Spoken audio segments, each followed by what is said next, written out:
이스라엘의 첫 번째 왕은 사울입니다. 그런데 사울보다 먼저 왕이 된 사람이 있습니다. 바로 오늘 본문에서 읽은 아비멜렉이라는 사람입니다. 오늘 이 아비멜렉이라는 사람에 대해서 살펴보면서 하나님 나라를 향하신 하나님의 뜻을 함께 생각해 보려고 합니다. 기드온이 통치하던 40년 동안 그렇게 괴롭히던 미디안 족속들이 이스라엘 자손들 앞에 복종하게 됩니다.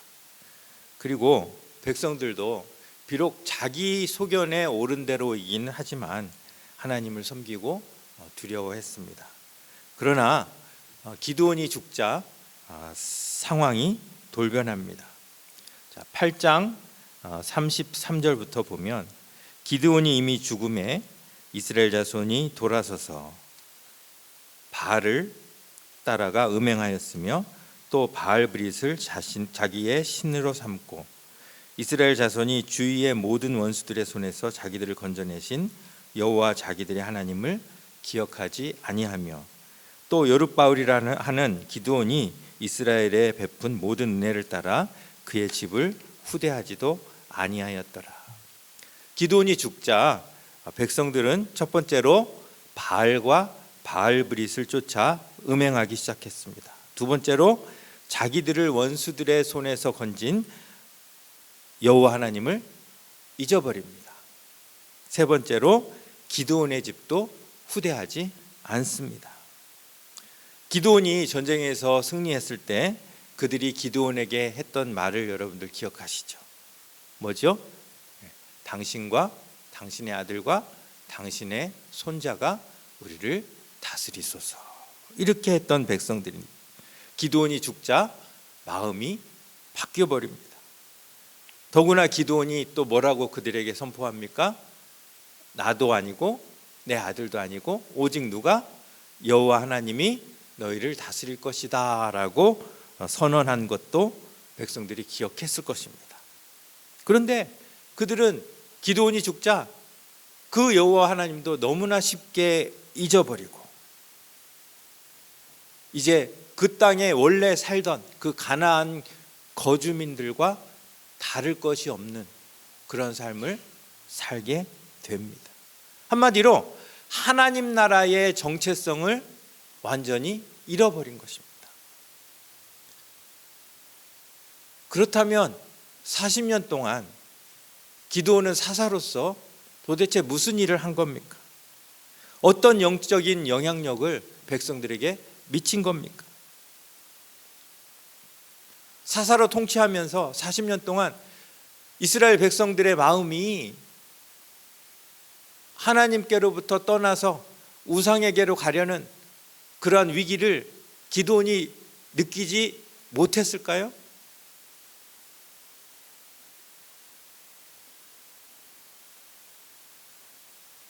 아마 기드온은 영적인 분위기를 직감했을 것입니다. 하지만 그는 나라보다는 자기 집안일로 바빴던 것 같습니다. 우리가 잘 알다시피 기드온에게는 아들이 몇 명 있었습니까? 70명이 있었어요. 아들이 한 사람도 없는 사람도 있는데 70명이나 있었어요. 도대체 아내가 얼마나 많아야 아들이 70명이 될까요? 아내들 모두 다산의 축복을 받아서 아들을 7명씩 낳았다고 해도 적어도 아내가 70명이 되어야 아들이 70명 된다. 아니죠.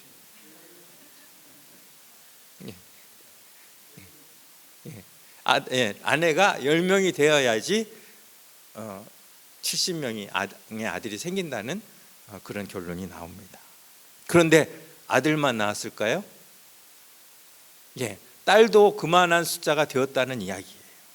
그러면 적어도 아내가 우리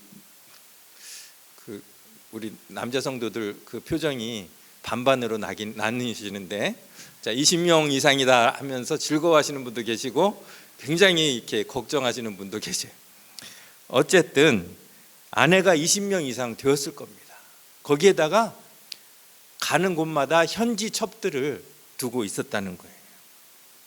그래서 성경은 이 오브라 그의 집에 있는 70명의 아들 외에 세겜에 있는 첩이 낳은 아비멜렉이 있었다고 소개하고 있습니다. 모르겠습니다. 이 현지 첩이 세겜에만 있었는지 아니면 또 다른 곳에도 있었는지 모르지만 어쨌든 기드온이 어떤 생활을 했을지 여러분 상상이 가지요. 백성들은 여전히 갈급해서 에봇을 음란하게 섬기고 언제든 우상에게로 돌아설 그런 마음의 준비를 하는 동안 기드온은 수많은 아내와 자식들을 돌보며 자기 가정에 집중했던 것입니다.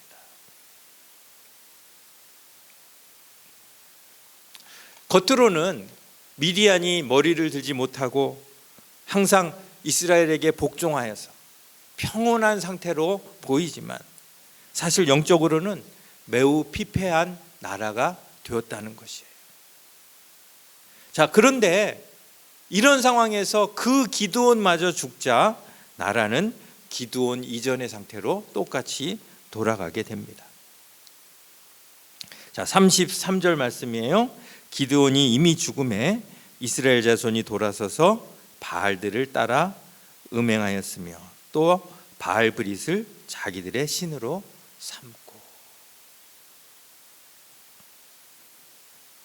그런데 사실 이 패턴은 기드온 때뿐만 아니라 이 사사기 전체를 통해서 똑같은 패턴이 반복이 됩니다. 기드온 사사기에 12명의 그 사사가 나오는데 이 똑같은 패턴이 정확하게 12번이 계속 반복이 되는 거예요. 어떤 패턴이냐면 백성들이 악을 행합니다. 그러면 두 번째, 하나님이 진노하시고 그 진노를 통해서 이방 민족을 붙여서 압제를 하십니다. 그러면 그 다음에 백성들이 하나님께 부르짖어요. 그러면 하나님이 구원자를 세우셔서 그들을 구원하시는 이 똑같은 5번의 패턴이 계속 된다는 거예요. 그래서 첫 번째 사사 우리 온니엘의 예를 한번 들어볼게요. 사사기 3장 7절에 보면 이스라엘 자손이 여호와의 목전에 악을 행하여 자기들의 하나님 여호와를 잊어버리고 바알들과 아세라들을 섬긴지라. 자, 그러면 그 다음 패턴은 뭘까요? 그거는 5번째고요. 자, 하나님의 진노. 두 번째, 하나님이 진노하시죠. 자, 사사기 3장 8절 여호와께서 이스라엘에게 진노하사. 자, 그 다음에 패턴 뭐죠? 압제. 그래서 그들을 메소포타미아 왕 구산 리사다임의 손에 파셨으므로 이스라엘 자손이 구산 리사다임을 8년 동안 섬겼더니. 그 다음 패턴 뭐예요? 백성들이 부르짖어요. 3장 9절 이스라엘 자손이 여호와께 부르짖음에 그 다음에 마지막에 구원자를 세우시는 거예요. 여호와께서 이스라엘 자손을 위하여 한 구원자를 세워 그들을 구원하게 하시니 곧 갈렙의 아우 그나스의 아들 온니엘이라. 여호와의 영이 그에게 임하셨으므로 그가 이스라엘의 사사가 되어 나가서 싸울 때에 여호와께서 메소포타미아 왕 구산 리사다임을 그의 손에 넘겨주심에 온니엘의 손이 구산 리사다임을 이기니라. 그 땅이 평온한 지 40년에 그나스의 아들 온니엘이 죽었더라. 모든 사사가 등장할 때마다 이 패턴이 계속 되는 겁니다. 기드온도 그 중에 하나였어요. 그러니까 기드온이 죽자 백성들이 타락해서 우상을 섬기는 것은 그 패턴 가운데 그냥 하나였던 거예요. 결국 사사기에서 이야기하는 것은 이스라엘이 살 수 있는 유일한 방법은 뭐다? 하나님께 순종하며 사는 길이다. 이거를 가르치는 거예요. 하지만 백성들은 틈만 나면 하나님께로부터 돌아섰습니다. 왜요? 이것이 인간의 실체라는 거예요. 겉으로는 선한 척하지만 속에서는 틈만 나면 하나님을 떠날 준비를 하고 있는 것이 인간이에요.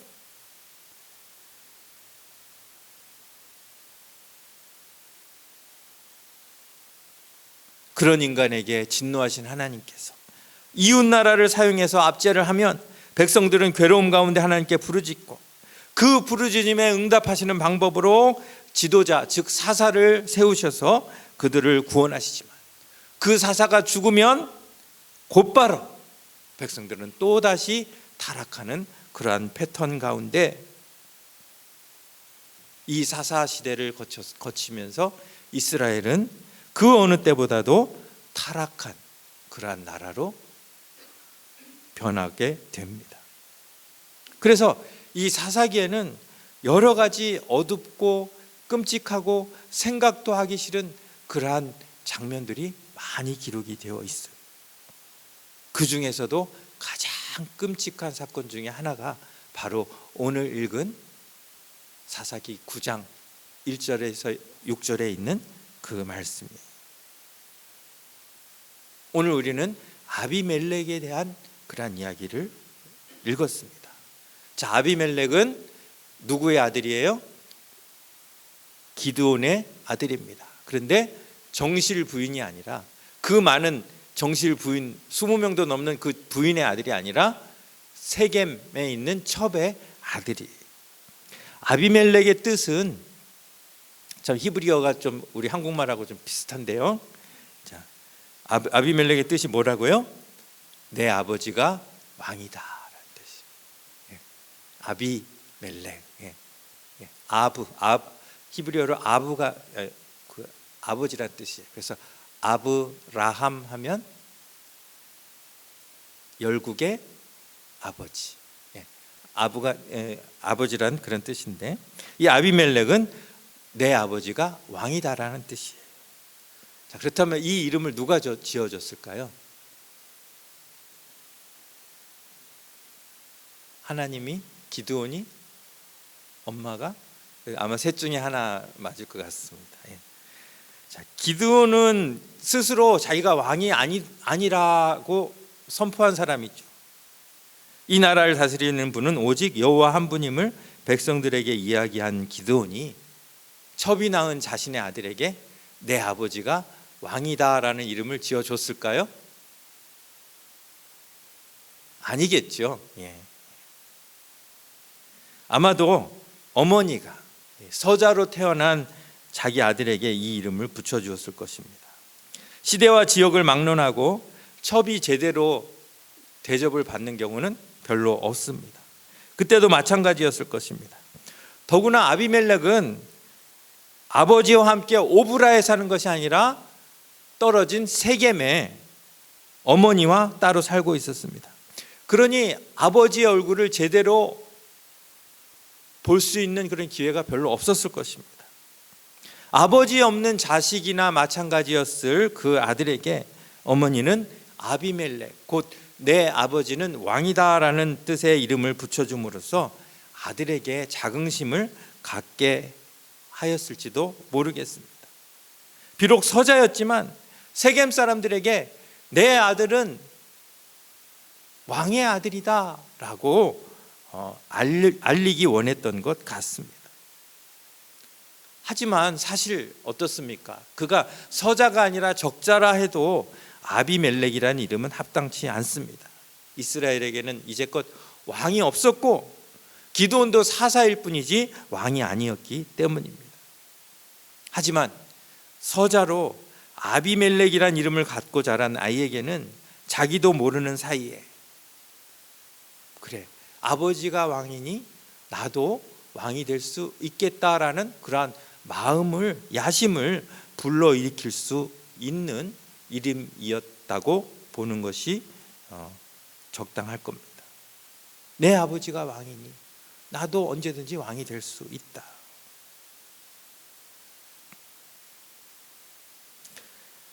그런데 자, 기드온이 왕이라 할지라도 자, 아비멜렉은 왕이 계승 서열 몇 번째입니까?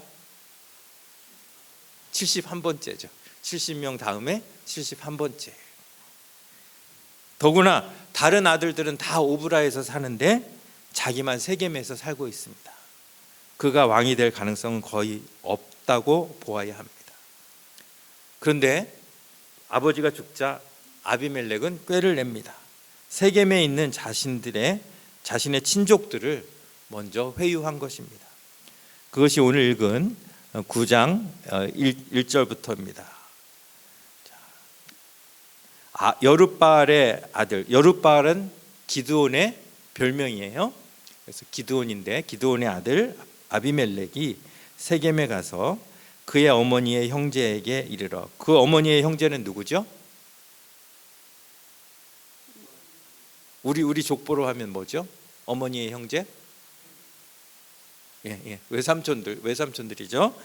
외삼촌들에게 이르러 그들과 외삼촌들과 그의 외조부의 집에 온 가족에게 말하여 이르되, 그러니까 외할아버지의 온 가족, 외갓집 온 가족에게 말하는 것입니다. 청하노니 너희는 세겜의 모든 사람들의 귀에 말하라. 내 말을 듣고 세겜에 있는 모든 사람들에게 이야기해 주세요. 이렇게 이야기하는 거예요. 자, 내용이 뭡니까? 여룻바알의 아들, 기드온의 아들 70명이 다 너희를 다스림과 한 사람이 너희를 다스리는이 어느 것이 너희에게 나으냐? 기드온의 아들 70명이 다 지도자가 된다면 그 70명 모두에게 다스림을 받아야 하는데, 그 70명 모두에게 다스림을 받는 것과 한 사람의 지도자를 두는 것과 어느 것이 너희에게 나으냐라는 것이, 왕이 많으면 많을수록 백성들에게 부과되는 의무가 많아지게 되죠. 당연히 한 명 왕이 여러 명 왕보다 낫습니다. 그러면서 이 사람이 덧붙이죠. 뭐라고 이야기해요? 나는 너희와 골육임을 기억하라.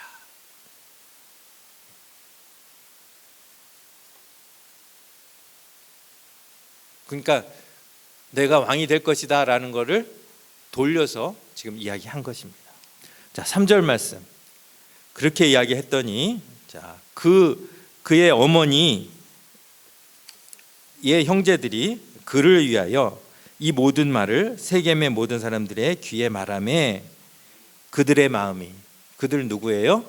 세겜에 사는 모든 사람들의 마음이 아비멜렉으로 기울어서 이르기를 그는 우리 형제라. 팔은 안으로 굽는다고 세겜 사람들 또 거기에 있는 친족들은 아비멜렉을 지지하였고, 이러한 지지를 얻은 아비멜렉은 엄청난 일을 꾀하게 됩니다. 자, 4절 말씀이에요. 바알브릿 신전에서 은 70개를 내어 그에게 주매 아비멜렉이 그것으로 방탕하고 경박한 사람들을 사서 자기를 따르게 하고. 세겜에는 이미 바알브릿의 신전에서 그 우상을 섬기는 것이 모든 사람들에게 일반화되어 있다는 그러한 이야기예요. 그런데 거기서 은 70개를 내어 아비멜렉에게 줍니다. 무슨 의미입니까? 너를 왕으로 삼겠다.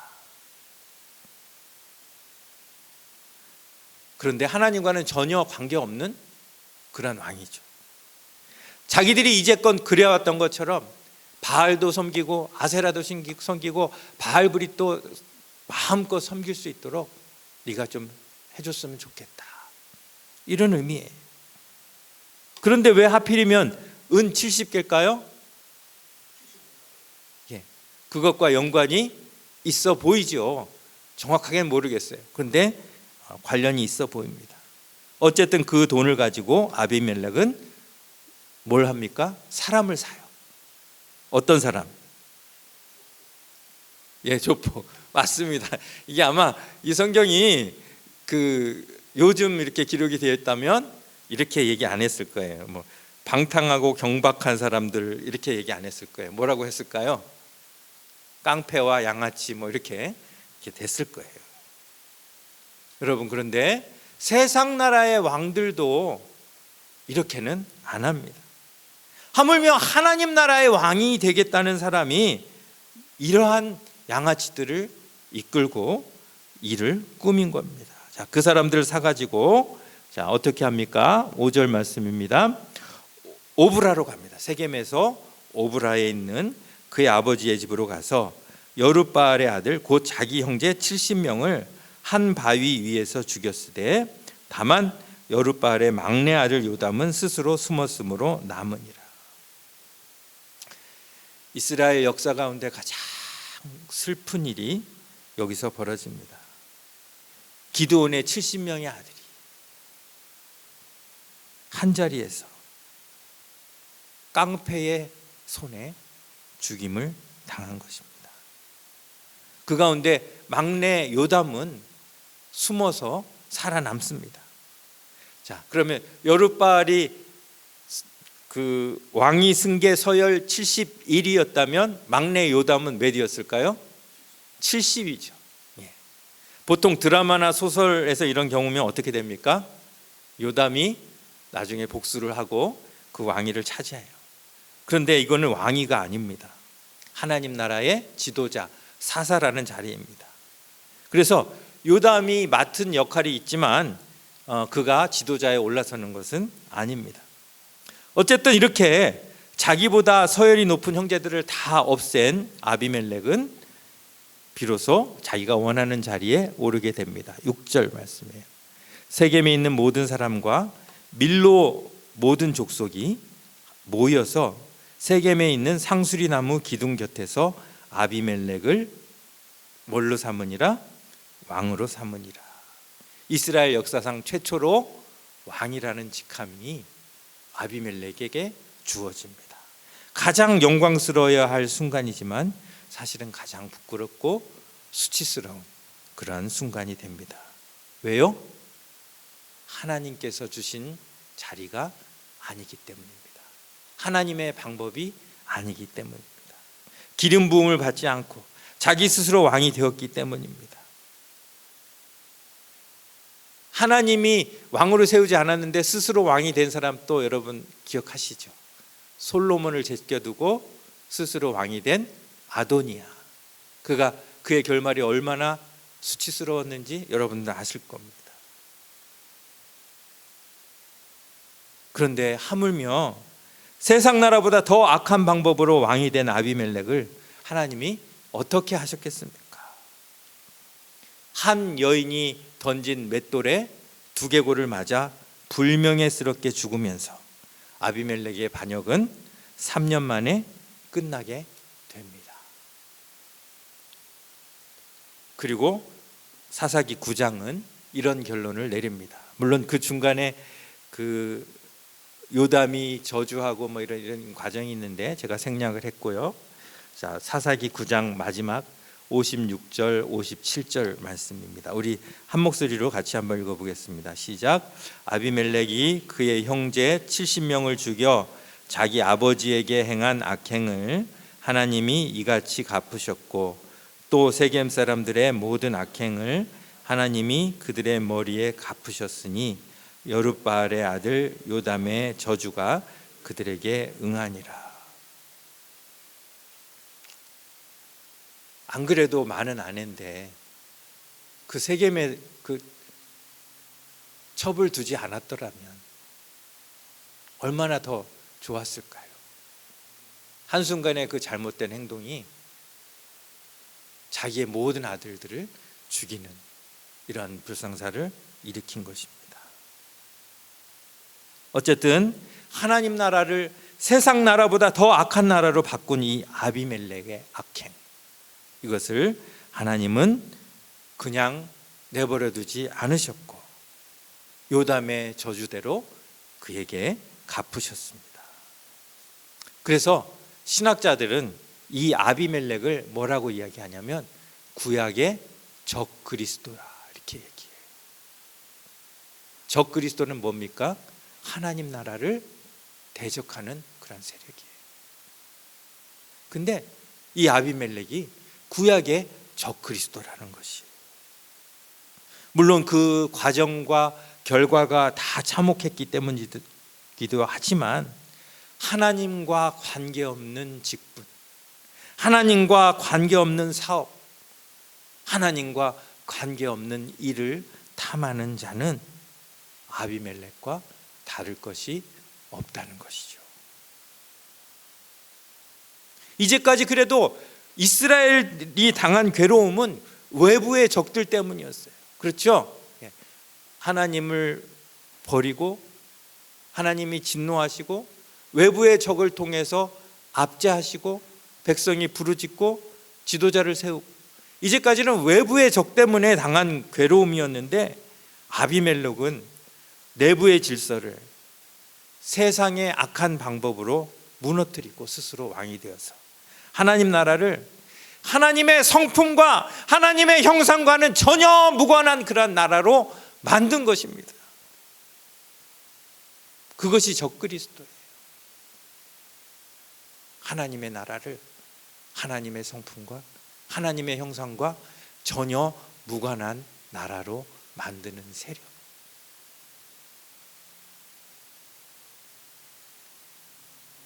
하나님 나라에서 어떤 일이 일어날 때 하나님이 영광을 받으십니까?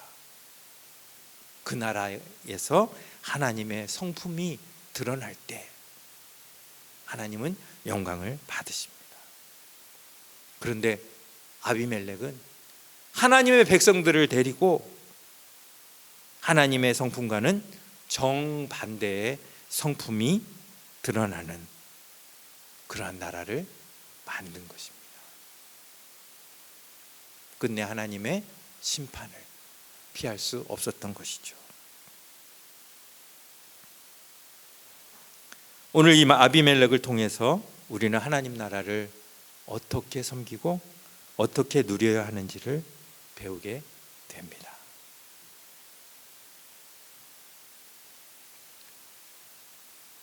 여기저기서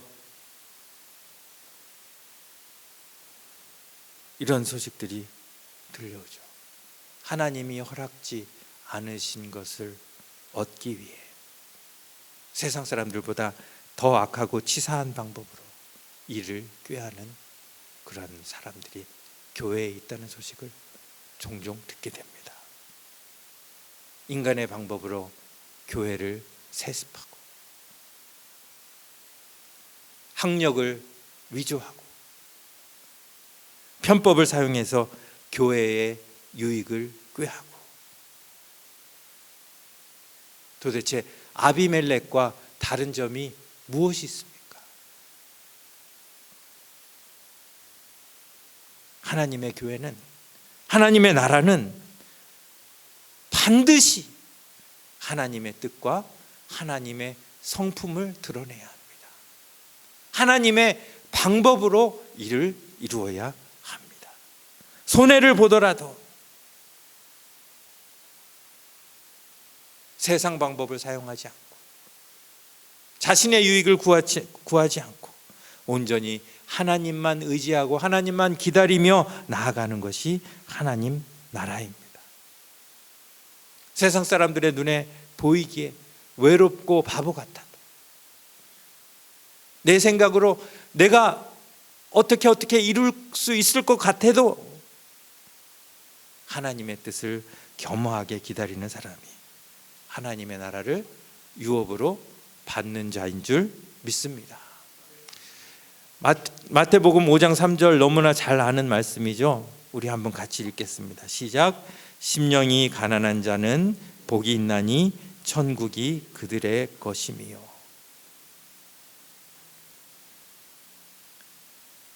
아비멜렉은 심령이 가난한 자였을까요? 부유한 자였을까요?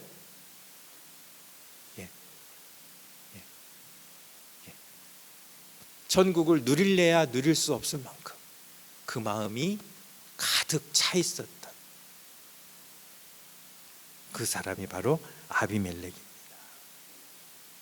심령이 가난하지 못한 사람이 어떤 일을 행했고 어떤 결과를 맞았는지를 보면서 우리는 우리의 모든 것을 다 내려놓고 정말 가난한 마음으로 하나님이 허락하지 않는 것은 아예 쳐다보지도 않겠습니다. 오직 하나님의 뜻만 이루어지기를 원합니다. 하나님만 의지하고 내 공로와 내 지위는 다 내려놓겠습니다. 그리고 우리 인생이 마치는 그날, 내가 이 세상에서 이룬 그 모든 것 다 잊어버리고 오직 하나님이 내 삶을 인도하셨습니다 라고 고백하는 그러한 귀한 성도들이 될 수 있기를 간절히 바랍니다.